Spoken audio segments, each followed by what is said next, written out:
Warangal, Khammam, Nalgonda graduate MLC ఉప ఎన్నిక ఓట్ల లెక్కింపు కొనసాగుతోంది.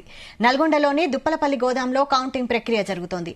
ఉదయం 8 గంటల నుంచి మధ్యాహ్నం 3:30 గంటల వరకు బండిల్స్ కట్టె ప్రక్రియ ప్రారంభమైంది. అనంతరం మొదటి ప్రాధాన్యత ఓట్ల లెక్కింపుతో పాటు చెల్లని ఓట్ల తొలగింపు ప్రక్రియ ప్రారంభమైంది. 3 ఉమ్మడి జిల్లాల్లో 605 పోలింగ్ స్టేషన్లలో నమోదైన ఓట్లను 3 విడతలుగా లెక్కించే విధంగా ఏర్పాటు చేశారు. బ్యాలెట్ ఓట్లు కావడంతో ఫలితం వెలువడడానికి 2 రోజుల సమయం పట్టే అవకాశం ఉంది.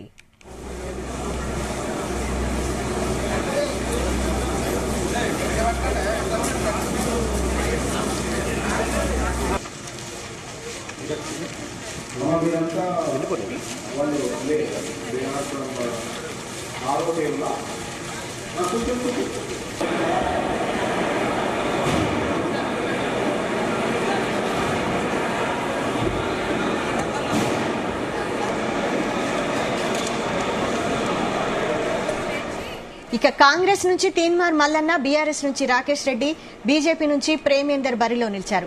నల్గొండలో కౌంటింగ్ కు సంబంధించి మరింత సమాచారం మా ప్రతినిధి జానయ్య అందిస్తారు. వైశాలి, వరంగల్, ఖమ్మం, నల్గొండ పట్టభద్రుల ఎమ్మెల్సీ ఉప ఎన్నికకు సంబంధించి కౌంటింగ్ ప్రక్రియ అయితే కొనసాగుతుంది.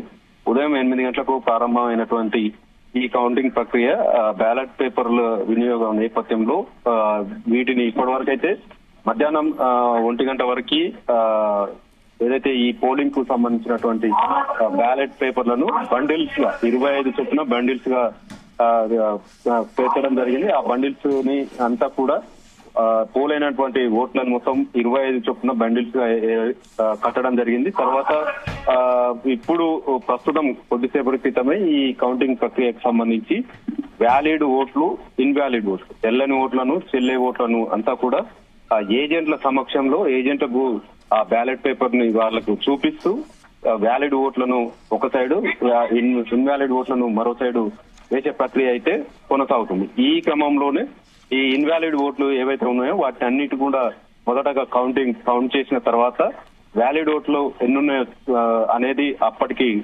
మ్యాజిక్ ఫిగర్ ఒకటి వస్తుంది. కాబట్టి ఆ వచ్చిన చెల్లుబాటు అయినటువంటి ఓట్లలో నుంచి గెలుపు కోసం ఎంత ఉండాలనే విషయాన్ని అప్పుడు నిర్ణయించడం జరుగుతుంది.